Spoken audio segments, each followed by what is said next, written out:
اور اس کے لیے آپ لوگوں نے اتنا بڑا جو ہے اشکار کھڑا کر دیا. تو یہ ہے، اس کو کہتے ہیں حب الوطنی. تو یہ حب الوطنی آپ لوگوں کو مبارک ہو. خدا کے لیے اس ملک پر رحم کریں کہ صرف تحریک انصاف والے رہ گئے ہیں آپ کی مار کھانے کے لیے.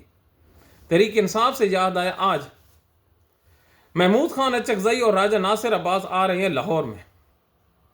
ان کے قافلے کو تو جی ٹی روڈ پہ روک لیا گیا ہے، اس پہ پروگرام کرتے ہیں. لیکن جو رات کو انہوں نے لاہور میں پنجاب پولیس نے ظلم اور بربریت دکھائی ہے، ایک آدمی پی ٹی آئی کا انہوں نے قتل کر دیا. یار وہ ہوتا ہے کہ راشد یوسف والد محمد یوسف، یہ ہنجروال کا علاقہ ہے، اس کے گھر میں پولیس جا پہنچتی ہے. جی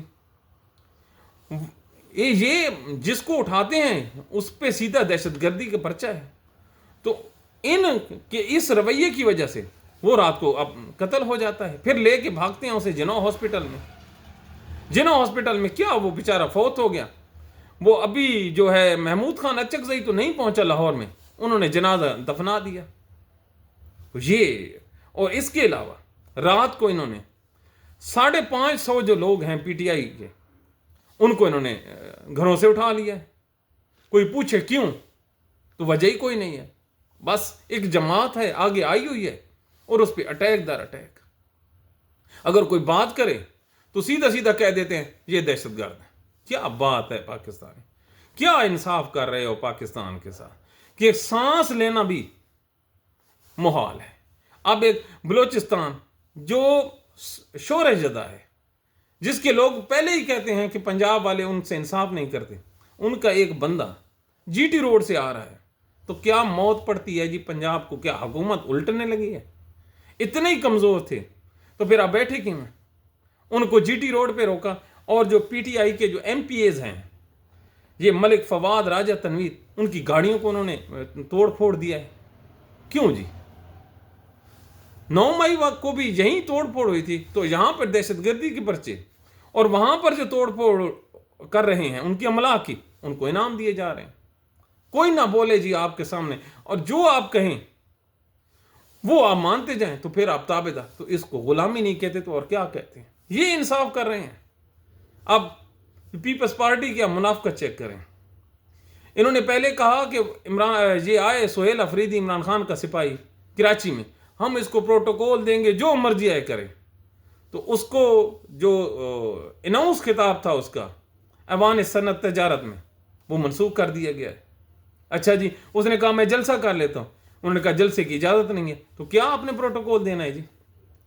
یہی کہ 10 بندے نکلنے لگے ہیں، 10 کے 10 کو نزدیک ہی نہ لگنے دو. تو یہ اس ملک کے ساتھ یہ ان کی سوچ ہے، اپروچ ہے، اور اس اپروچ کے ساتھ یہ آگے لے کے چل رہے ہیں. او بھائی، آپ لوگوں کی پاپولیرٹی نہیں ہے، یہ بوجھ ہیں.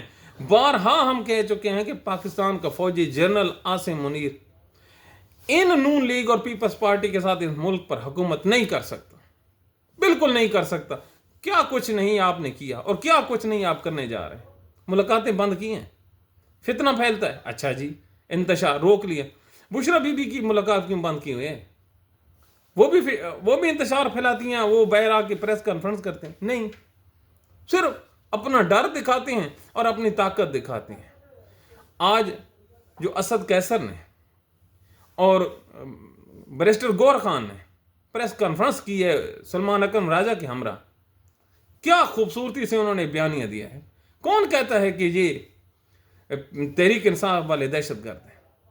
ارے خدا کے بندہ، آپ ان لوگوں کو بھی بے عزت کروا رہے ہو جو لوگ اتحاد کی بات کرتے ہیں، جو لوگ مذاکرات کی بات کرتے ہیں. یہی گور خان ہے نا جو منتیں کر رہا ہے مذاکرات کے لیے کہ پاکستان کے لیے ہم ایک ہو جائیں. تو ان لوگوں کو تیسری دفعہ آپ لوگوں نے بے عزت کروایا. ہمیں خبر دی جاتی ہے کہ مذاکرات ہو رہے ہیں، اور بالکل ہو رہے ہیں، اور اوپر سے آپ ان لوگوں کو بے عزت کر دیتے ہیں کہ ہمارے دروازے پہ دوبارہ کیوں آئے ہو. تو یاد رکھو، اس طرح کے شریف لوگ جب بے عزت ہو کے آپ کے دروازے سے نکل جائیں گے نا، تو پھر اس کے بعد جو سامنا ہوگا جن لوگوں سے، آپ کی آنکھیں کھل جائیں گی آنکھیں. یہ تاریخی ہے. مولوی فضل حق 1954 میں وزیر اعلیٰ بنا تھا مشرقی پاکستان کا، اس کو 60 دنوں میں آپ لوگوں نے نیچے اتار دیا کہ یہ غدار ہے، حالانکہ وہ قائد اعظم سے بڑا لیڈر تھا۔ پیپر میں قرارداد پاکستان پڑھنے والا بنگالی، وہ اس صدمے سے پھر چل بسا۔ اس کے بعد اس کا وزیر زراعت شیخ مجیب، آپ کو نہیں برداشت ہو رہا تھا مولوی فضل حق نا، تو جو عوامی لیگ کا صدر بنا پھر شیخ مجیب، اس نے پاکستان کو ٹھوکا کہ نہیں ٹھوکا؟ زبردست طریقے سے ٹھوکا، اور آج وہاں پہ بنگلہ دیش ہے۔ اور اگر کوئی یہ بات کرے تو وہ 71 والے بھی دہشت گرد ہیں، اور جن کے ذمہ 71 ہے وہ حب الوطنی کے سرٹیفکیٹ۔ تو یہ پاکستان کے موجودہ حالات ہیں۔ اب کس طرف ہم جائیں؟ اب مریم نواز کا یہ جو ہم نے پروگرام کیا ہے، کیا دنیا کے کسی مہذب ملک میں یہ ممکن ہے کہ ایک مہارانی کے لیے 30 کروڑ روپیہ، یار اس سے زیادہ ہوگا، کم نہیں ہوگا، اس کا آپ ووچر نکال لیں، اتنی بڑی جو ایکسرسائز کی، پورے in all over the Punjab traffic hire کی گئی، اس دھند میں بیچاری عورتیں آ رہی ہیں جی، کوئی پنڈی سے آ رہی ہے، کوئی ملتان سے آ رہی ہے، کوئی خانے وال سے آ رہی ہے، کوئی اکاڑا سے آ رہی ہے۔ کیوں جی؟ تقریر کرنی ہے، اور تقریر کیا کرنی ہے؟ الے بے پے اور ختم۔ اس سے آگے نہ اسے کچھ آتا ہے اور نہ اس کے کرنے کی صلاحیت ہے۔ اگر بڑے بڑے جلسوں سے کرنے کا شوق ہے نا، تو پھر مینار پاکستان پہ جلسہ رکھو، فیصل آباد میں رکھو، ملتان میں رکھو، اور وہاں پر مزے سے جلسے کرو، مفت میں کرو، اپنی پارٹی کے پیسے لگاؤ۔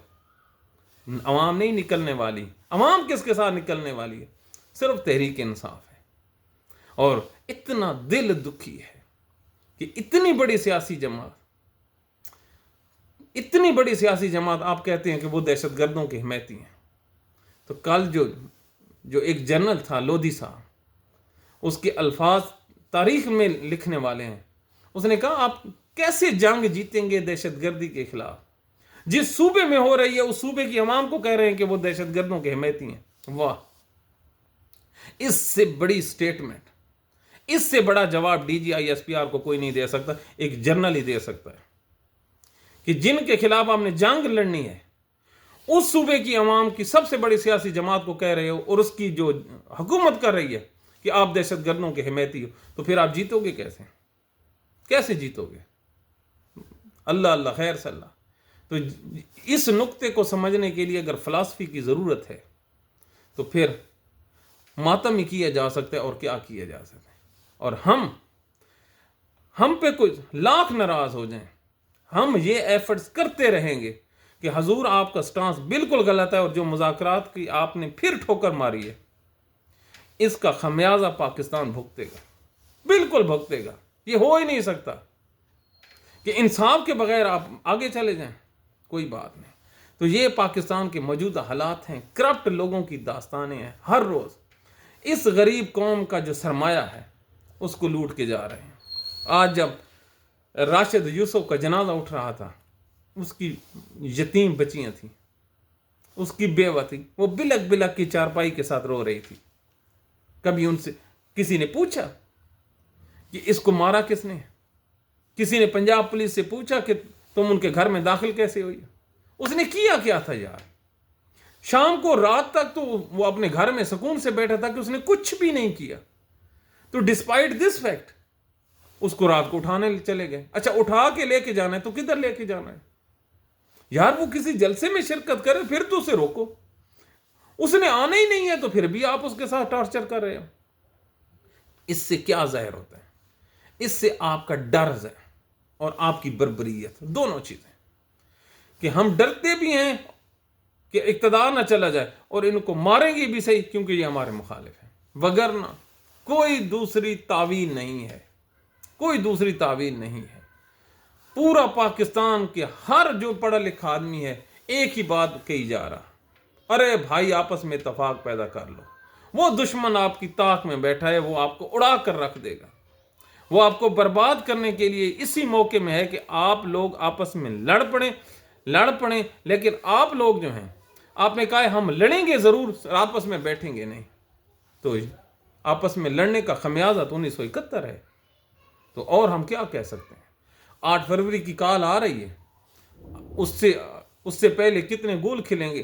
یہ تو پاکستان ہی دیکھے گا، لیکن اتنی بات طے ہے کہ اس لڑائی میں فاتح کوئی نہیں ہوگا۔